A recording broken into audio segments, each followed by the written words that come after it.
दोस्तों, स्वागत है आपका आपके अपने यूट्यूब चैनल में।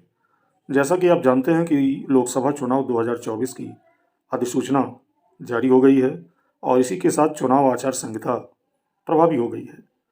और जैसा कि आप ये भी जानते हैं कि जो लोकसभा चुनाव 2024 है, ये 7 चरणों में होने जा रहा है। तो अब इस वीडियो के अंतर्गत हम जानने वाले हैं कि चुनाव आचार संहिता होती क्या है और इसमें कौन-कौन से कार्य प्रतिबंधित होते हैं। तो पूरी जानकारी करेंगे इस वीडियो के अंतर्गत, तो बने रहिए वीडियो में अंत तक मेरे साथ बिना वीडियो को स्किप किए हुए। और यदि आप पहली बार इस चैनल से जुड़ रहे हैं और आगे भी चाहते हैं कि महत्वपूर्ण जानकारियाँ आपको इस चैनल के माध्यम से मिलती रहें, तो चैनल को सब्सक्राइब अवश्य कर लें ताकि मेरे वीडियो के नोटिफिकेशन आप तक बिना रुकावट पहुँचते रहें।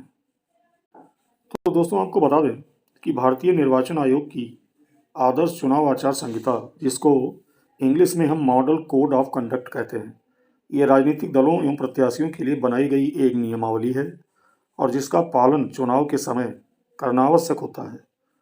और आपको बता दें कि चुनाव आयोग चुनाव से पहले इसके लागू होने की घोषणा करता है और चुनाव के बाद समाप्त होने की। और ये सरकार, राजनीतिक दलों, उम्मीदवारों तथा जनता को दिए गए निर्देश हैं एक प्रकार से, और जिसका पालन चुनाव के दौरान किया जाना आवश्यक है। और आपको बता दें कि चुनाव आचार संहिता चुनाव की तिथि की घोषणा से लागू होता है और ये मतदान के परिणाम आने पर स्वतः ही समाप्त हो जाता है। और वहीं चुनाव आचार संहिता संविधान में वर्णित करने की बात करें तो इसका वर्णन संविधान में नहीं है, बल्कि यह एक क्रमशः प्रक्रिया का परिणाम है और इसका प्रवर्तन एक चुनाव आयुक्त एन शेषन द्वारा किया गया है। और चुनाव आचार संहिता के अंतर्गत अनेक बातें शामिल हैं जो आपको अवश्य जाननी चाहिए। पहला ये कि सरकार के द्वारा इसमें लोक लुभावन घोषणाएं करना प्रतिबंधित है।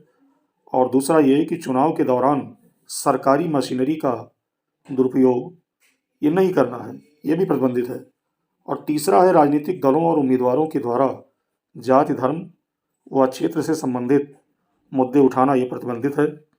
और चौथा ये है कि चुनाव के दौरान धन बल और बाहुबल का प्रयोग प्रतिबंधित है। और पांचवा है कि आचार संहिता लागू होने के बाद किसी भी व्यक्ति को धन का लोभ ये नहीं देना है सभी राजनीतिक दलों को।